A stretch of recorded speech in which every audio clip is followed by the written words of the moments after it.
आता शक्यतो कोण चालवीत नाही, आणि चालवल्यानंतर त्याला पोहोचल्याशिवाय होईसून जाऊचो नाही. या प्रत्येक म्हणजे सिंधुदुर्ग वाचल्याकच नाही तर संपूर्ण कोकणात नाही तर पूर्ण जगात माहिती झालेला, तरी पण तुम्ही माझी गोळ काढता. पण मी बुवा एक मनाची ठरवलेलं आहे की तुमच्या बरोबर मला हसत खेळत कार्यक्रम करायचा आहे. कारण तुमच्या मनात एक माझ्याबद्दल एक वाईट हेतू निर्माण झालेला आहे की लोकी बुवा एक चिडखोर बुवा आहे. मी ज्या बुवा बरोबर चिडतो त्याच्यावर 100% चिडणारच, आणि तुम्ही जर तसं काय बोललात तर तुमच्यावर पण चिडणार. कारण मला पहिला कार्यक्रम मला सांगतात की बुवा सांगतात त्यांना अनपत्ता माका पचत नाही. आता नाही पचत औषध वापस माका असा घडवल्या त्या का आता माझी जबाबदारी आहे काय, माका खायचो टीबी एड्स काय काय बाकीचे रोग झाले. आता मी होय तसं माका तुम्ही 22 वर्ष असंच बघतास काय, पहिलं झाड होते हो काय होईल किती खाला म्हणजे. बरं मी म्हणतोय झाड, बरं मी म्हणतोय मी कर्म धर्म संयम मिळाले तर 2-3 लाकडा डाटा असतो, तर तुमचा काय तुमका ट्रकवर नेऊ होईल. तू सुद्धा माझं फायदा आला घेणारे हसत देतले असे उडव हे बरोबर काय केला तर तुमचं मेल्यान काय खाल्ल्यान कोणाला जड मारता बरोबर ना बुवा. तेव्हा खाण्या जेवण्या कोणत्या जाऊन परफॉर्मन्स काय करतोय ते प्रेझेंटेशन काय देतोय बुवा हे महत्वाचं आहे. बरोबर ना. चाय वाटणारी फक्त आमका तर डिस्टर्ब होता नाही. मी चाय बिंदास वाटा हे एवढ्यात काय आलेले नाही सोक्याले नाही आता घेऊन गेले माझे देवगडवाले मी ओळखते त्यांना आणि प्रेक्षकांना वाटा ना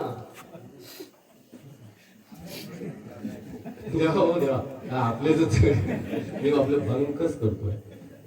ठीक आहे बाकी काय ते तसं मला जास्त बोलले नाहीयेत बुवा. मनोरंजन 100% बुवानं न बोलता काय सांगितलं शालीसाठी धावत दिलो बुवा. तिथे सुरुवातीला मी आलोय, मी जेवायला गेलो तुम्ही उशीर आलात, मी कपडे चेंज करण्यासाठी तिकडे गेलो बुवा. आणि शालीचं म्हणत असाल तर हे प्रेम असतं.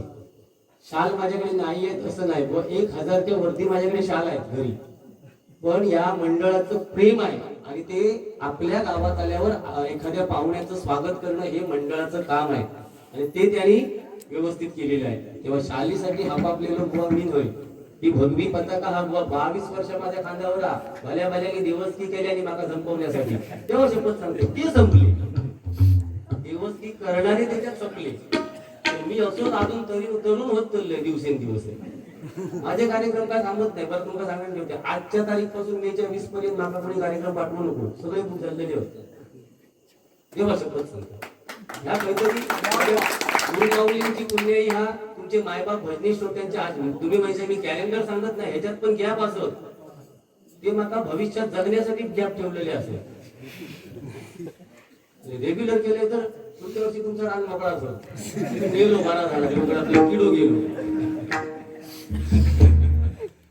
तेव्हा हसन खेळा नव्हते कारण या पंचकृषी बारी कशी लागता हे माका माहिती आहे चांगला. भाई तुमचे वेरेवरचे भानगडी लोक असत लोकांका 4 शब्द चांगले देवचे असत त्याच्यातून समाजात प्रबोधन करूचा असत. कारण ही वृंदावन ही जुवाटी वगैरे ही जे उपळे वगैरे हो भागा ही भजनाची खाना. कारण उदय गोखले म्हटल्यावर एक आता येते वेळी माझी चर्चा झाली आमच्या मंडळी बरोबर.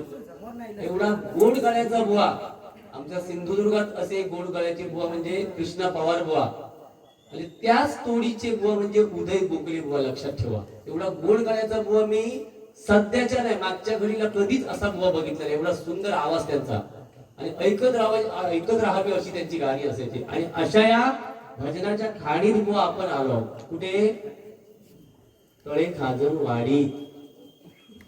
Okay I am Lokesh. बाकी काय नाही फूक मारलाय तर चिडतले नाही चिडणार. बरं वाघ हे विषय काय हे काय माझा कळलो नाही. संदीप लोके किंवा माझ्या सहकारी बुवानी आतापर्यंत डबल बारी भजनात आम्ही वाघ आहोत असं म्हटलं का? कधीच बुवा आम्ही म्हटलं नाही. लक्षात घ्या. पण आता समोरचे आमचं वाघ म्हणाल आम्ही वाघ झालो. वाघ बी काय नाही या हरिनामात शेळीच असत सगळे. लक्षात घ्या शेळीसाठी जगायचा तर 4 दिवस जातात वाघाचा काय थोडे दिवस डरकाळे पडतो आणि सरतो. या ठिकाणी आमचे परममित्र आणि विद्यार्थी कुणकवन गावचे रुपेश राऊत यांच्याकडून गुगल पे वरून माझ्यासाठी 201 रुपयांचं बक्षीस आलंय. त्याचप्रमाणे विलास बंडबे विरार तळे खाजरवाडी यांच्याकडून माझ्यासाठी 201 रुपयांचं बक्षीस या ठिकाणी आलेलं आहे. मनापासून मी त्यांना धन्यवाद देतो. मनापासून धन्यवाद.